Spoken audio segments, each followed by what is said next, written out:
Never let yourself be the victim. If I could go back in time and have a conversation with my 8 to 10-year-old self, that would be the message I would give.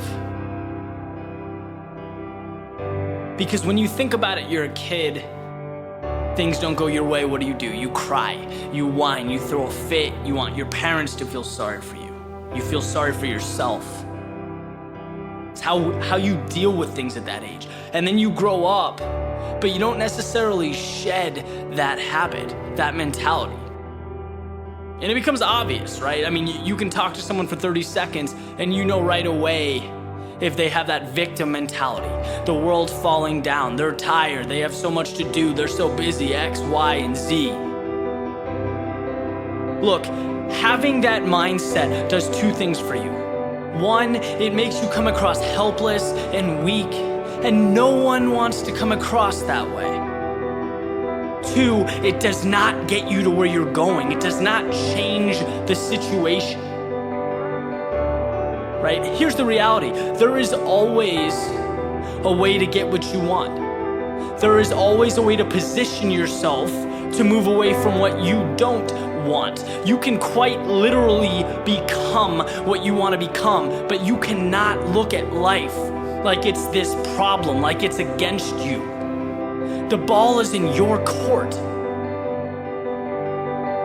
You know, it wasn't that long ago, 2-3 years ago, that I was not the happiest guy in the world, right? Did not like what I was doing, did not like how I was spending my time, was not energized, was not passionate about very much. But the time came where I didn't want to live like that. I had a conversation with myself. I stopped being the victim, I stopped complaining, and I asked myself, dude, what do you want? What is your purpose? What is your goal? Who do you want to become? And I literally made the decision and walked away a different person. And the things around me changed, my life changed, because I made a decision to never be the victim again, to get what I want.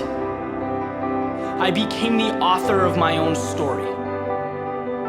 And you realize just how simple it is to transform your situation. Not easy, right? And it takes time. But there's always a way to get from point A to point B. And this separates the world into two kinds of people. People who look at how things are, who accept reality as truth, who complain, and people who look at what can be, who make the most of any situation. Look at life as if it's clay, to be molded, to be shaped. It seems funny to me, knowing what I do now, that I went through any of my life like a hamster on a wheel. That I talked to people every day who didn't energize me, that I didn't want to be around, that I did things I wasn't passionate about. That is insanity. Because if you don't like something, but you do nothing to change it, what's left for you to do?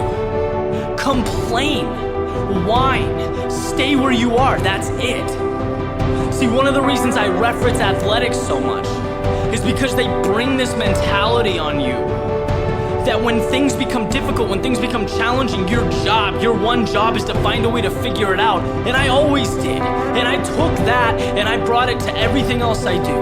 And now it's eye-opening to see people achieving success, financial freedom, these things everyone wants, and know that the difference between them and everyone else is that they felt like they deserved it. A lot of the time they weren't smarter, stronger, they weren't more gifted starting out, but they moved toward what they wanted. They didn't cry or groan about the problems, they didn't look for sympathy. Those at the top of the mountain are not victims. They would never let themselves be victims. It's about the other side, the opportunity. Getting from where you are to what you want.